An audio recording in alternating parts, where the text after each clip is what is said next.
So today I'm going to be reviewing 3 different tripod setups. First, from ShadowTech LLC, I've got the PIG0311G with the HOGSADDLE sitting up on top. And this has got the Sunway Photo XB52 ball head. And then we're going to go over here to the Leofoto. This is the LN364 tripod, and I've got a Really Right Stuff TA3 leveling base on it. And then we've got a full setup here from Really Right Stuff. This is the Mark II SOAR with the Anvil 30 ball head.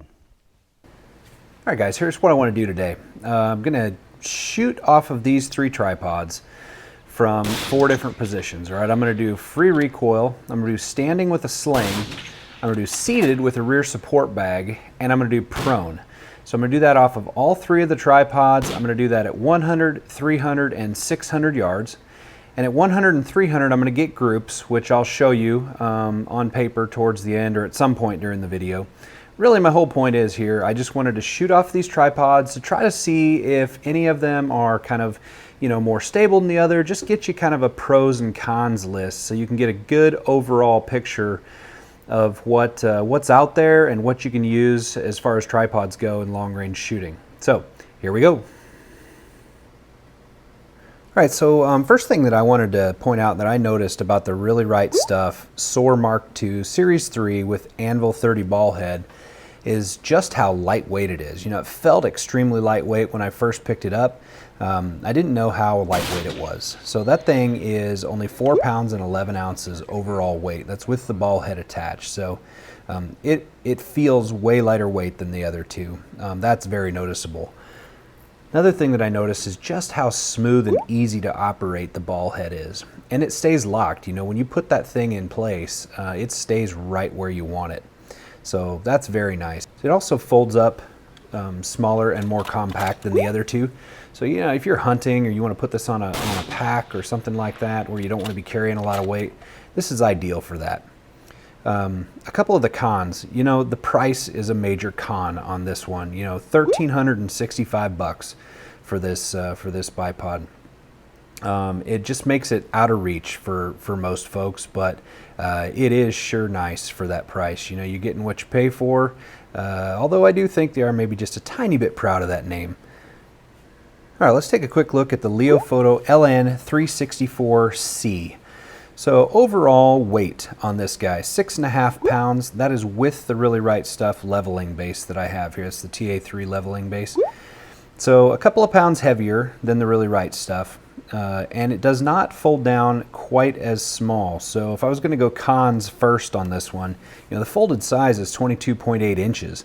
It's actually a bit cumbersome to try to carry it by hand. You can attach it to a pack, but just understand that it's a big tripod, Also that leveling base, it just doesn't have quite the articulation range as a standard ball head.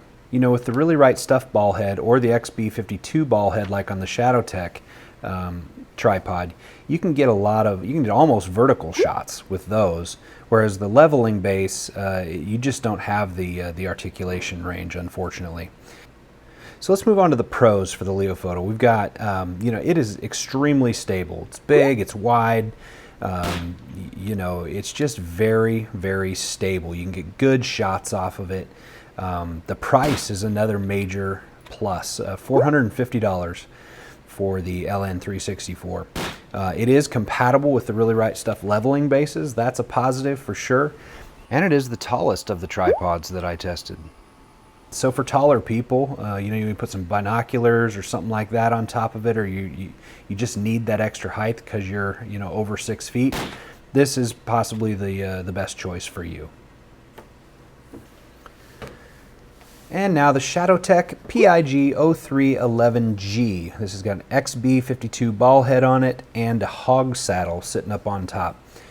So this guy's made out of aluminum instead of carbon fiber like the other 2.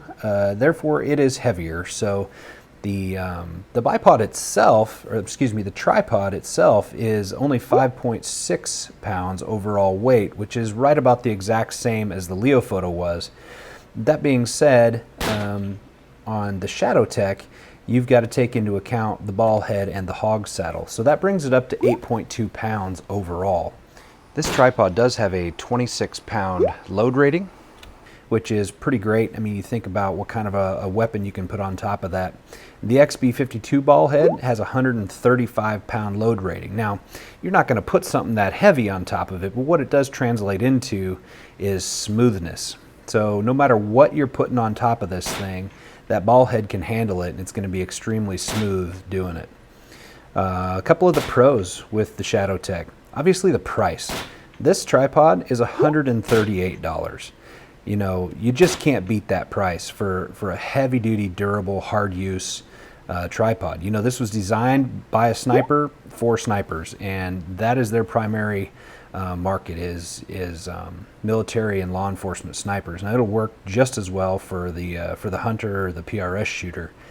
Just understand you're looking at a slightly heavier setup than the other two. Now, you're also going to pay $300 for a HOGSADDLE and $329 for the XB52 ball head.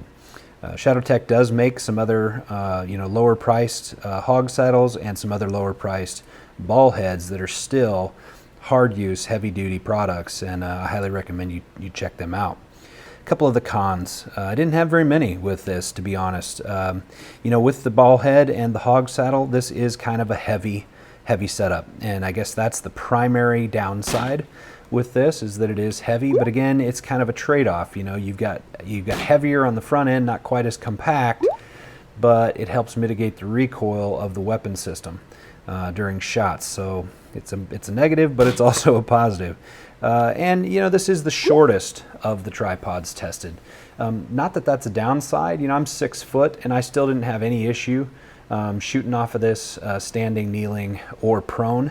It's just something to be aware of. If you're a taller guy, say above 6 foot, you may have some issues with the standing. You might have to bend over a little bit further, but not really all that bad. So I'm going to go ahead and throw up a little chart here on the screen of all the shots that I took and the group sizes downrange at 100 and 300 yards. Understand that I took a shot, just a single shot, from each position off of each tripod at 600 yards. That was a 2 MOA plate that I was shooting at, and I was just going for impacts. And just so you're aware, it was no issue whatsoever getting an impact at 600 yards off of each of these setups. It was a first round impact on all but just a couple where I misjudged the wind. But it is very doable. Guys, there you have it. 3 different tripods, low cost, mid-range, high-end, from 4 different positions, 3 different ranges, 100, 300, and 600 yards. All good hits. You saw the groups. Hopefully that gives you some information to make wise choices as you go forward and try to pick out a tripod for your long-range shooting. Guys, let me take a minute to thank our sponsor, Ventura Munitions. If you haven't already, give them some love. They make all these videos here at TFB TV possible.